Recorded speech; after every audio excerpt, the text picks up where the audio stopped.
আপনি কেন গুলি করলেন? গুলি করতে বললেন কেন? আপনি কি বললেন এটা? আপনি এটা কি বললেন যে গুলি করবেন না? গুলি করবেন না? কেন গুলি করতে কেন গুলি করতে বলবো আপনি? কেন গুলি করতে বলবেন?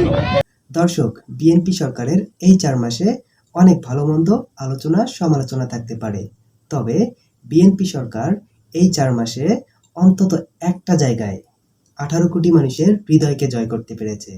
সেটা হচ্ছে বর্ডারে বা সীমান্ত এরিয়ায়। বাংলাদেশ এবং ভারতের সীমান্ত এরিয়ায় বাংলাদেশ বর্ডার গার্ড, বিজিবি, তারা তাদের যে বীরত্ব, তাদের যে সাহসিকতা, এটা বাংলাদেশের 18 কোটি মানুষের হৃদয়কে জয় করতে পেরেছে। স্যালুট জানাই বাংলাদেশ বর্ডার গার্ডকে, এবং এখানেই আমি ধন্যবাদ জানাবো বাংলাদেশ জাতীয় সরকার বিএনপিকে। তারা অন্তত এই জায়গায় নিজেদেরকে স্ট্রংভাবে তুলে ধরতে পেরেছে, নিজেদেরকে শক্তিশালী ভূমিকায় রাখতে পেরেছে। আমরা বিগত 17 বছর শেখ হাসিনা সরকারের আমলে দেখতে পেয়েছিলাম ভারতের বিএসএফ তাদের ইচ্ছা মতো সবকিছু করত।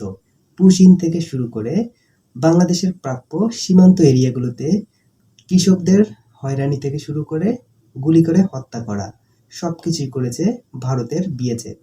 কিন্তু বিএনপি সরকার ক্ষমতা গ্রহণের এই 4 মাসে বাংলাদেশের বর্ডার গার্ড যেটা দেখিয়েছে, এটা বলার মতো, এটার প্রশংসা করতেই হবে। হয়তোবা আমরা বিএনপি সরকারের অনেক সমালোচনা করব, তবে এই জায়গায় আমরা প্রত্যেকেই একমত, বিএনপি সরকারের এটা সবথেকে বড় একটা গুণ। দর্শক, আপনাদের মত কি? দর্শক আপনাদের মতামত কি? অবশ্যই কমেন্টে জানিয়ে দিবেন। আর হ্যাঁ, আপনি কি এটাকে বাংলাদেশের মানে একটা স্বাধীন সার্বভৌম দেশের জন্য খুবই গুরুত্বপূর্ণ একটা পয়েন্ট হিসেবে দেখেন, এবং বিএনপি সরকার কি এখনো পর্যন্ত এই জায়গায় নিজেদেরকে ধরে রাখতে পেরেছে? কমেন্টে জানিয়ে দিন। সম্ভব হলে চ্যানেলটিকে সাবস্ক্রাইব করে পাশে থাকুন। ধন্যবাদ সবাইকে।